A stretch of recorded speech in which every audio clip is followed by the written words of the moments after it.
আচ্ছা, আমি যদি ভুল না করি আমাদের মাঝে উপস্থিত হয়েছেন আসিফ মহিউদ্দিন ভাই। সরি, আমি একটু লেট হয়ে গেছি। আমি আসলে কনফিউজড হয়ে গেছিলাম যে কখন শুরু হবে। আমি ভাবছিলাম 10টার সময় শুরু হবে, পরে আবার দেখলাম আচ্ছা, কোনো সমস্যা 9:30টায়। নেই, আমরা ওয়েট করছি, কোনো সমস্যা নাই। আসিফ মহিউদ্দিন, আহ, মানে আমি একটু আপনার ব্যাপারে বলিনি, আপনার ব্যাপারে আমার ফিলিংসটা বলিনি, হ্যাঁ। কারণ আপনার সাথে আমি আগে কখনো কথা বলিনি সরাসরি, আপনার সাথে লাইভ করতে পেরে একই ফ্রেমে থাকতে পেরে আমি খুবই গর্ববোধ করছি। কারণ আসিফ মহিউদ্দিন হচ্ছে এমন একটা নাম, মানে একটা ব্র্যান্ড, এটা নাম না, এটা একটা ব্র্যান্ড, এটা এমন একটা জিনিস যেটা মানে একটা নামই মুমিনদের বুকে কাঁপন ধরিয়ে দেওয়ার জন্য যথেষ্ট। তা আমি আসিফ মহিউদ্দিনকে মনে করি একটা জীবন্ত এনসাইক্লোপিডিয়া। মানে উনার সংশয়.কমে আসলে কোনো কিছুর কমতি নাই। তো মানে আপনাদের নাস্তিক হতে হবে না, আমি মনে করি যে হুজুররাও কোনো রকম লুকোচুরি কিংবা না করে জাস্ট অ্যাকচুয়াল ইসলামটাকে জানতে চায়, একেবারে নিরপেক্ষ দৃষ্টিতে ইসলামটাকে এক্সপ্লোর করতে চায়, তারা অবশ্যই সংশয়.কম ভিজিট করবেন। তো ধন্যবাদ আসিফ ভাই আমাদেরকে সময় দেওয়ার জন্য। আপনার কাছে আমার একটা প্রশ্ন আছে, আমি আপনার কাছে সরাসরি প্রশ্নে চলে যাই। সেটা হচ্ছে আহ, এই যে মানে খুবই প্রাসঙ্গিক একটা প্রশ্ন, এখন ইউরোপ জুড়ে, আপনি তো ইউরোপে আছেন, ইউরোপ জুড়ে যে ইমিগ্র্যান্টদেরকে মানে লাথি মেরে বের করে দেওয়ার যে একটা প্রচেষ্টা চলতেছে সব জায়গাতে, এটার আসলে কারণটা কি, কিংবা এটার ব্যাপারে আপনার স্ট্যান্ডটা কি, আপনার ভিউ পয়েন্ট? প্রথমে আমি এখানে যারা উপস্থিত বা আছেন তাদেরকে আমার খুবই ভালো লাগছে আপনাদের সাথে যুক্ত হতে পেরে, এবং আমি সম্মানিত বোধ করছি। এত চমৎকার চমৎকার মানুষেরা এখানে আছেন, যাদেরকে দেখছি আমি। সবাইকে অনেক অনেক ধন্যবাদ এবং শুভেচ্ছা। তসলিমা আপু, ইমরান ভাই, মুফতি মাসুদ ভাই, আসাদ ভাই, জুয়েল ভাই, আপনি, তারপরে এনাম ভাই, তারপর শেখ ফরিদ ভাই, আপনাদের সবাইকে অনেক ধন্যবাদ। আর আপনাকে অভিনন্দন 50,000 পূর্তিতে। এটা একটা বিরাট ব্যাপার আমাদের জন্য, সবার জন্যই, যে আমরা ধীরে ধীরে আস্তে আস্তে এগুচ্ছি। এতদিন পর্যন্ত যেই সমস্যাগুলো আমাদের হতো, যে আমরা একটা কিছু আহ, আহ, মানে চ্যানেল খুললেই কয়েকদিন পর দেখা যেত চ্যানেলটা আমাদের নষ্ট হয়ে গেছে। এখন আমরা একটু ঘুরে দাঁড়িয়েছি, এবং এটার জন্য আসাদ ভাইকে একটু স্পেশাল থ্যাঙ্কস দিতে হয়।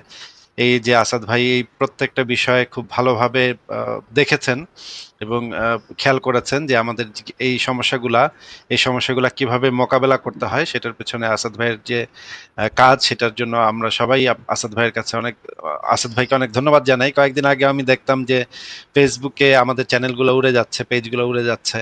এখন আর দেখি যে মুমিনরাই তাদের পেজগুলো নিয়ে দৌড়ের উপর আছে।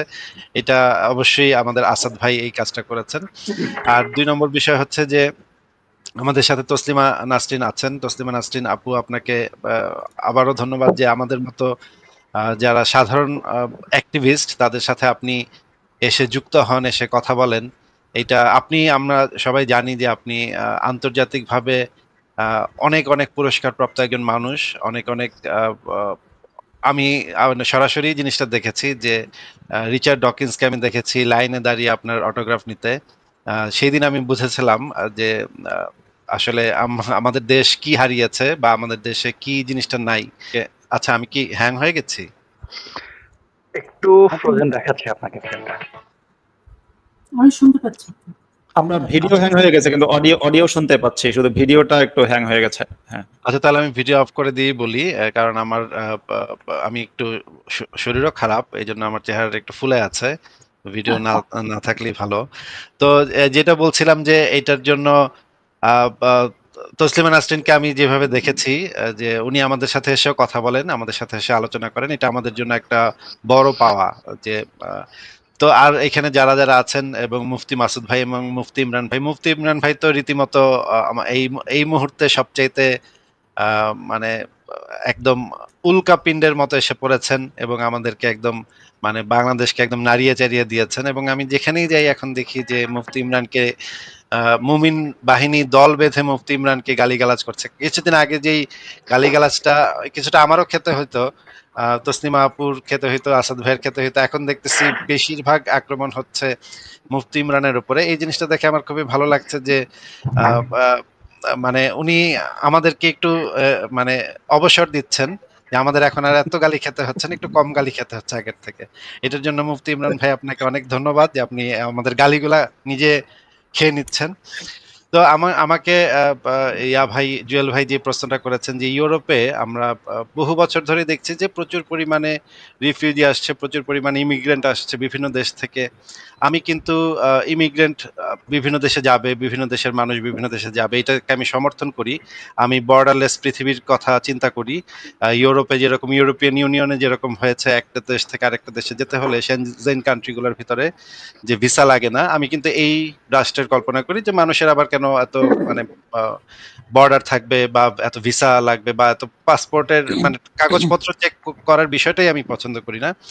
আমি কিন্তু এই রকমের একটা বিশ্ব আসলে চাই, যে বিশ্বে কোনো বর্ডারই থাকবে না, সব মানুষ যেখানে ইচ্ছা সেখানে ঘুরে বেড়াবে। কিন্তু এটা তো এই আপাতত এই আমার জীবদ্দশায় তো এটা সম্ভব না। এখন যেটা দেখতে পাচ্ছি যে প্রচুর পরিমাণে মানুষ আসছে ইউরোপে। এই মানুষ আসার পক্ষে আমি, যাদের দেশ তারা ধ্বংস করে দিয়েছে শরিয়া আইনের কারণে। অনেক ফ্যামিলি আছে যারা হয়তো ইসলামকে সেইভাবে সাপোর্ট করে না বা মুসলিম পরিবারে জন্মেছে, এটা তো আর তাদের দোষ না। তারা হয়তো এই যুদ্ধের কারণে তারা ভিকটিম। এখন ইসলামের এটা সবসময় আমরা বলি যে ইসলামের সবচেয়ে বড় ভিকটিম তো মুসলিমরাই, মুসলিম জনগোষ্ঠী হচ্ছে ইসলামের সবচেয়ে বড় ভিকটিম। এখন এই মানুষেরা যারা আসছে ইউরোপে, তারা তো অবশ্যই আসতে পারে, আসার অধিকার তাদের আছে। অধিকার না মানে আসতে তারা তারা চাইতে পারে। এখন যে জিনিসটা দেখতে পাচ্ছি যে ইউরোপে এসে তারা এখন তাদের দেশের মতো শরিয়া আইন কায়েম করতে চায়। এখন জার্মানিতে খুবই খারাপ অবস্থা। জার্মানিতে যে জিনিসটা হচ্ছে যে বিভিন্ন জায়গায় তারা কমিউনিটি তৈরি করে ফেলেছে এবং ছোট ছোট এলাকা তারা নিয়ন্ত্রণ নিচ্ছে এবং সোশ্যাল পুলিশিং শুরু করেছে, শরিয়া পুলিশিং শুরু করেছে। এবং ছেলে মেয়ে বা ছেলে ছেলে বা মেয়ে মেয়ে যখন হাত ধরাধরি করছে, চুমু দিচ্ছে, বা মানে পার্কের ভিতরে তারা জড়াজড়ি করছে, এই জিনিসগুলা ইউরোপের কালচার। এই জিনিসগুলা বহু বছর ধরে ইউরোপে চলে আসছে এবং এই জিনিসগুলাকে মানুষ ভালোবাসার প্রকাশ হিসেবে দেখে। বাংলাদেশে যেমন আমরা বাসে উঠলেই দেখি দুইটা লোক মারামারি করছে বা দুইটা লোক গালিগালাজ করছে, রিক্সাওয়ালা সিএনজি ওয়ালাকে ঘুষি মারছে এবং বাপ মা তুলে গালিগালাজ করছে, এটা যেরকম বাংলাদেশে খুব স্বাভাবিক চিত্র, ইউরোপের স্বাভাবিক চিত্র হচ্ছে বাসে একটা ছেলে মেয়ে চুমু দিচ্ছে, হাত ধরছে, জড়িয়ে ধরছে। এই জিনিসগুলো হচ্ছে ইউরোপের স্বাভাবিক চিত্র। মানে বাংলাদেশের সমাজে যেটা স্বাভাবিক, বাংলাদেশের সমাজে যদি আপনি একটা ছেলে মেয়েকে চুমু দিতে দেখেন সেটা অস্বাভাবিক হবে। আর ইউরোপের সমাজে যদি একজনকে মারামারি করতে দেখেন, সেটা তারা সবাই অবাক হয়ে তাকিয়ে থাকবে যে এখানে হচ্ছেটা কি, তাড়াতাড়ি পুলিশে ফোন করি। তো ইউরোপের এই সমাজে এই যে এরা আসিফ ভাই, ঢুকে যে কাজটা করছে, হ্যাঁ। আসিফ ভাই, আচ্ছা ছোট্ট একেবারে কয়েক সেকেন্ডের একটা আমি একটু ইন্টারাপ্ট করেছি, সরি। ওই যে মানুষ আসলে এমন জিনিস, মানুষ কিন্তু সবসময় কিছু না কিছু করে, হয় আপনি ঘুষি মারবেন নয়তো আপনি চুমু খাবেন, এই দুটো যে কোনো একটা করবেন। এখন যেখানে মুসলমান সেখানে ঘুষাঘুষি চলবে, আর যেখানে মুসলমান নেই, মানে মুসলমান না, যেখানে মানবিক মানুষ আছে সেখানে চুমাচুমি চলবে। চয়েস এবার আপনার। ওকে। হ্যাঁ, সেটাই যে এইখানে এই রকমের সংস্কৃতি, এই ধরনের মানে কালচার এখানে গ্রো করেছে। এখন ভালোবাসার প্রকাশটা এখানে খারাপ হিসেবে দেখা হয় না। একজন আর একজন মানুষকে ভালোবাসছে, চুমু দিচ্ছে, আদর করছে, এই জিনিসটা এখানে খুবই মানে পজিটিভলি দেখা হয়। মারামারিটা বা ঘৃণার প্রকাশটা এখানে নেগেটিভলি দেখা হয়। এখন মানে মুসলিমরা এখানে এসে তারা হঠাৎ করে এই জিনিসগুলা দেখার পরে, বা ধরেন বাসে তারা দেখতে পাচ্ছে দুইটা ছেলে হাত ধরাধরি করে চুমাচুমি করছে, এখন এইটা তো দেখে তারা অভ্যস্ত না।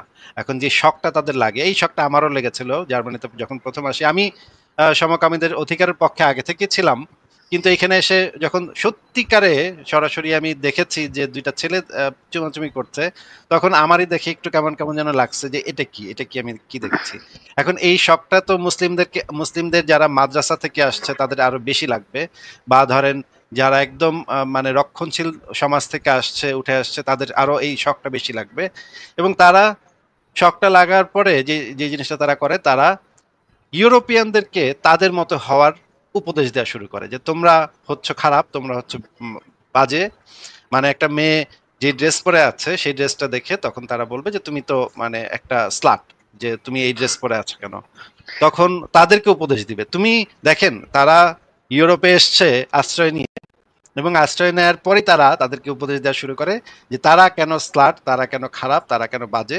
এই জিনিসগুলো তাদেরকে বোঝানো শুরু করে এবং ভালো হওয়ার মানে ইসলামিক ভালো হওয়ার পরামর্শ দেয়। এই জিনিসটা যে কত ডিসগাস্টিং, এবং ইউরোপিয়ানরা তো সভ্য ভদ্র জাতি, তারা বেশিরভাগ সময় এগুলাকে এড়িয়ে যায়, কিন্তু এড়িয়ে যেতে যেতে যে জিনিসটা দেখা যাচ্ছে যে তারা শরিয়া পুলিশিং শুরু করেছে, মানুষকে টর্চার শুরু করেছে এবং কিছু মানুষকে ছুরি টুরি পর্যন্ত মেরেছে, মানে অনেক মানুষকে মেরে পর্যন্ত ফেলেছে। এই কারণে যে জিনিসটা দেখা যাচ্ছে যে ইউরোপের রাইট উইং পলিটিক্যাল পার্টিগুলা ক্রমশ শক্তিশালী হচ্ছে, কারণ লেফট উইং পলিটিক্যাল পার্টিগুলা কখনোই এই ইসলামিস্টদেরকে সেইভাবে সমালোচনা করে না বা সমালোচনার দৃষ্টিতে দেখে না। এই কারণে ইউরোপের রাইট উইং পলিটিক্যাল পার্টিগুলা বেশি ভোট পাচ্ছে আগের থেকে, কারণ তারা জনগণ আসলে বিরক্ত হয়ে গেছে এই সমস্ত দেখতে দেখতে। এখন আপনি দেখেন ইংল্যান্ডেও এই ঘটনা, যে ঘটনাটা ঘটলো, এমনকি জার্মানিতেও এই ধরনের ঘটনা আগেও কয়েকবার ঘটেছে। এই মুসলিম শরণার্থীদের বিরুদ্ধে তারা প্রোটেস্ট করেছে। আমি সব দেশের মানুষ আসুক, সব কালচার এখানে আসুক, সেই জিনিসটা চাই, কিন্তু যারা টলারেন্ট না, যারা একটা কথা আছে না যে আপনি ইনটলারেন্টদের সম্পর্কে টলারেন্ট হইতে পারবেন না। যদি আপনি ইনটলারেন্টদের সম্পর্কে টলারেন্ট হওয়া শুরু করেন, তাহলে তারা আপনাকে আর মানে আস্ত রাখবে না।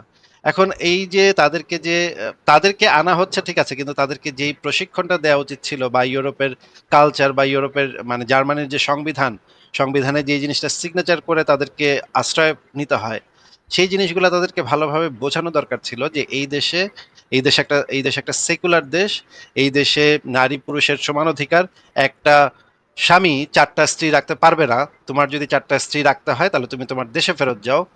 তোমার এই দেশে কে কার সাথে কি করছে সেটা তোমার ব্যাপার না, সেটা রাষ্ট্র দেখবে।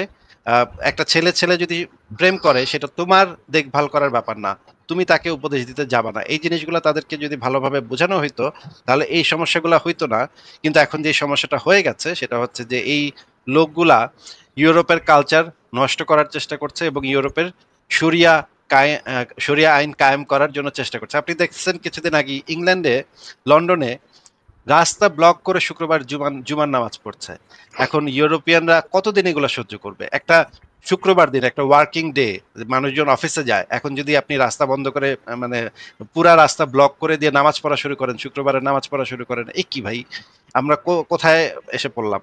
এখন এই জিনিসগুলা যদি তারা ক্রমশ করতে থাকে, মুসলমানরা এই যে মুসলিম জনগোষ্ঠী, তারা মনে করছে যে এটা তো আমাদের ধর্মীয় স্বাধীনতা, ধর্মীয় অধিকার, কিন্তু আপনার ধর্মীয় অধিকার পালন করতে গিয়ে আপনি আরেকজনের সমস্যা তো করতে পারেন না।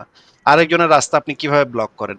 এই জিনিসগুলা ক্রমশ হতে এখন কিন্তু ইউরোপের মানুষ প্রচন্ড বিরক্ত, এবং তারা অনেকেই রাইট উইং পলিটিক্যাল পার্টিকে পছন্দ করে না, কিন্তু এই মানে জঙ্গিগুলাকে আটকানোর জন্য তারা গিয়ে রাইট উইং পলিটিক্যাল পার্টিকে ভোট দিচ্ছে বা তাদেরকে সমর্থন দিচ্ছে। এটা কিন্তু আমরা চাই না। আমরা চাই না যে ইউরোপে আবার রাইট উইং পলিটিক্যাল পার্টিগুলো আসুক। তাহলে তারা যদি আসে, তারা যদি ক্ষমতাপ্রাপ্ত হয়, তাহলে তারা আসলে ইসলামিস্টদেরই আরেকটা রূপ। তারা নানাভাবে আমাদের প্রবলেম তৈরি করবে। কিন্তু আমরা যেটা চাই যে ইউরোপের যারা লিবারেল, যারা হচ্ছে গিয়ে সেকুলার, তারা যেন এই ইসলামিস্টদের বিরুদ্ধে কথাগুলা যদি বলা শুরু করতো, তাহলে আর এই রাইট উইংরা এই ভোটগুলা দখল করে নিতে পারতো না। আমার বক্তব্য এটাই। থ্যাংক ইউ জুয়েল ভাই। আসিফ ভাই, আমার এখানে একটা সম্পর্ক প্রশ্ন আছে। আপনি বলতেছিলেন যে আপনি যখন প্রথম জার্মানিতে গেছেন, সেখানে ছেলে চুমু খাচ্ছে, আপনি দেখে একটু আটকে উঠছেন এবং মাদ্রাসা ছাত্ররা দেখলে তারা অবাক হবে। আমি একটু ভিন্ন মত পোষণ করি। বাংলাদেশের মাদ্রাসা হলে তারা গিয়ে ওখানে জিজ্ঞেস করবে যে আপনারা এই যে রাস্তাঘাটে চুমাচামি করেন, আপনাদের হুজুররা কিছু বলেন, আপনাদের মাদ্রাসাটা কই, এই অ্যাড্রেসটা জিজ্ঞেস করবে। আপনি ধরে নেবে মাদ্রাসার ছাত্র। না, মাদ্রাসাতে তো ভাই চুমাচুমি করে না। মাদ্রাসাতে তো চুমাচুমি তো ভালোবাসার প্রকাশ, ওইখানে তো অন্য কাজ করে। আমি একটু এখানে এই আসাদ ভাই আপনার প্রশ্নের উত্তরটা দিই। আসিফ ভাই যেটা বলেছেন, মাদ্রাসার যে সমস্ত হুজুররা রাতের বেলা তাহাজ্জুদের নামাজ আদায় করে তাদের ছাত্রদের সাথে, তারা কেউ কিন্তু ছাত্রকে চুমু দেয় না। তারা যেটা করে আমি আর বললাম না, বাকিটা আপনারা সবাই বুঝে নিচ্ছেন। চুমু দেয় না, কিন্তু মাদ্রাসায় চুমাচুমির কোনো কারবার নাই। হুজুররা সরাসরি তাহাজ্জুদ ভাই, আমরা বুঝতে পারছি, সরাসরি বাই ডেফিনিশন দর্শন মানে তো প্র্যাকটিস অফ পাওয়ার, এখানে তো কনসেন্ট দেবে না, তাই না? মানে মাসুদ ভাই, আপনি একটু ব্যাকডেটেড আছেন। মানে কেন বললাম, আমি আজকে একটা ভিডিও দেখছি। আমি আজকে প্রথম কিছু অংশ আপনাদের দেখাই, যেহেতু এটা রিলেভেন্ট, মানে হয়ে গেছে। যদি আমাকে একটু দেন, এবং একটু বলে রাখি, আসিফ ভাই সবাই আপনাকে দেখতে চাইতেছেন, আপনি যদি ক্যামেরা পারলে কি ক্যামেরা ওপেন করতে পারেন। Thank you. আর ফারাজ ভাইকে সবাই ডাকছেন। ফারাজ ভাই কিন্তু চাইলেই ঢুকে যেতে পারেন, কারণ দরজার চাবি ওনার কাছে আছে। এটা এই ভিডিওটা আমি আজকে দেখলাম, আপনারা ভালো করে খেয়াল করলে শুনতে পাবেন যে মাদ্রাসায়, এটা একটি মাদ্রাসা বা কোনো মসজিদের ঘটনা, আশেপাশে অন্যান্য শিক্ষার্থীরা পড়াশোনা করছে দেখেন, এবং এই ইমাম তিনি একজন, শুনতে পাচ্ছেন পাশে পড়াশোনা হচ্ছে, তিনি একজন শিক্ষার্থী, তারপর নারী শিক্ষার্থী, ছোট বাচ্চা, তাকে ওখানে নিয়ে গেছে। নিয়ে গিয়ে যেটা করেছে, যেটা দেখলাম, যে আমি আর বাকিটা দেখাচ্ছি না, যে এখানে সে মানে উড়াধুরা এই শিশুটাকে যে যৌন নির্যাতন চুমু দিয়েছে। তো এখন মাদ্রাসার অবস্থা কি আমি জানি না, আমি একটু মানে এটা রসাত্মক ভাবেই বললাম যে হয়তো তারা যে বলবে যে আপনারা মাদ্রাসার বাইরেই চুমা দেন, মাদ্রাসাটা কই। যাই হোক, এটা মজা করলাম আসলে, মজার ছলে হলে এটা হয়। আমরা আবার আপনার সাউন্ডটা ঠিকঠাক না, আপনার সাউন্ডটা আগের মতো না আর কি, একটু কেমন যেন। ওকে, থ্যাংক ইউ। আমি তাহলে এটা দেখি। ও সরি, আমার জি জি, থ্যাংক ইউ এটা মনে করে দেওয়ার জন্য। আমার সাউন্ড আসলেই খারাপ ছিল। এখন ঠিক আছে। তাহলে রায়হান জুয়েল ভাই, আসাদ আপনি ভাই, আমি আরেকটা বলি, বাঙালি মুসলমান বিদেশে গিয়ে মনে করেন প্রথমেই খুঁজবে হালাল খাবারের দোকান কোথায় আছে, কিন্তু আবার পরে ফিস ফিস করে বলবে দোস্ত সস্তায় মদ পাওয়া যায় কোথায়।